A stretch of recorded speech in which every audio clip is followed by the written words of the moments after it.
नमस्कार मित्रों, आप सभी लोगों का हार्दिक स्वागत है इस चैनल पर।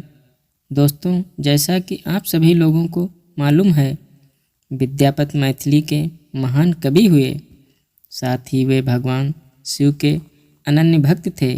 महादेव उनके लिखे हुए तथा उनके गाए हुए भजन सुनकर मंत्रमुग्ध हो जाते थे। आखिर प्रभु से रहा नहीं गया।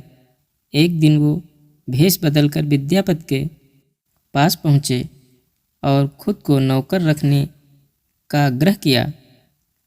विद्यापति जी की आर्थिक स्थिति ठीक नहीं थी तो उन्होंने उनसे मना कर दिया, लेकिन महादेव ने बहुत आग्रह किया और सिर्फ 2 वक्त के खाने पर रखने को कहा। उनकी ये बात विद्यापति की पत्नी सुन रही थी तो उन्होंने कहा, रख क्यों नहीं लेते, जिद कर रहा है। तो विद्यापति जी ने उसे अपने घर नौकर रख लिया। उसने अपना नाम उगना बताया। उगना विद्यापति जी के घर का सारा काम करता, लेकिन जब विद्यापति जी भजन गाते तो वो उनके सामने बैठकर भजन सुना करता। वो भजन में इतना लीन हो जाता कि बाकी सब कुछ भूल जाता। एक बार की बात है, विद्यापति जी कहीं जा रहे थे। उगना भी उनके साथ हो लिया। ज्येष्ठ का महीना था, भयंकर गर्मी थी। धरती मानो गर्म तावे सी जल रही थी। इसी बीच विद्यापति जी को प्यास लगी। कंठ सूखा जा रहा था। उन्होंने उगना से कहा, उगना, गला बहुत सूख रहा है, कहीं से पानी ला दो। उगना सोच में पड़ गया, इस निर्जन में आखिर जल कहाँ से लाऊं। दूर दूर तक कोई जल का स्रोत नहीं नजर आ रहा है, लेकिन अपने स्वामी को ऐसे भी नहीं छोड़ सकता। फिर भगवान शिव कुछ आगे जाकर जटा खोली और एक पात्र में पानी भर कर ले आए। विद्यापति जी ने जब जल पिया तो उस जल में उन्हें गंगा जल का स्वाद आया। जब उन्होंने थोड़ा इधर उधर देखा तो कोई जल स्रोत नजर नहीं आया।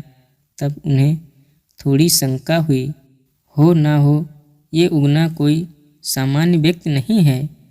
तो उन्होंने उगना को असली परिचय देने को कहा, लेकिन उगना टाल मटोल कर रहा था।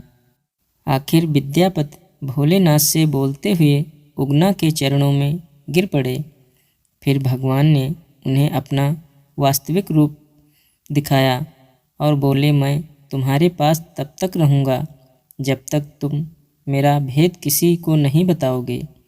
एक दिन की बात है, विद्यापति जी की पत्नी सुशीला खाना बना रही थी और विद्यापति जी भजन गा रहे थे और उगना उनके भजन को सुनने में मग्न था।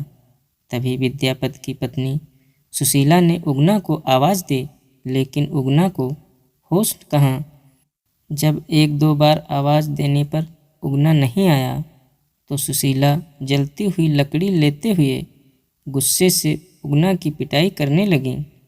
तब विद्यापति से रहा नहीं गया और उनके मुख से निकल गया साक्षात शिव पर प्रहार। ये सुनते ही सुशीला रुक गई और भगवान अंतर्ध्यान हो गए। उनके जाते ही विद्यापति को एहसास हुआ कि उनसे भूल हो गई, लेकिन तब तक प्रभु जा चुके थे। इसके बाद विद्यापति पागलों की भांति उनको इधर उधर ढूंढने लगे। वन में, खेतों में खूब ढूंढा, लेकिन शिव नहीं मिले। उनकी ये दशा देख प्रभु को दया आ गई। भगवान शिव प्रकट हो गए। भगवान बोले, विद्यापति, अब मैं तुम्हारे साथ इस रूप में नहीं रह सकता, लेकिन शिवलिंग के रूप में यहाँ रहूँगा। आज भी भगवान शिव बिहार के मधुबनी में इसी रूप में हैं। धन्यवाद दोस्तों।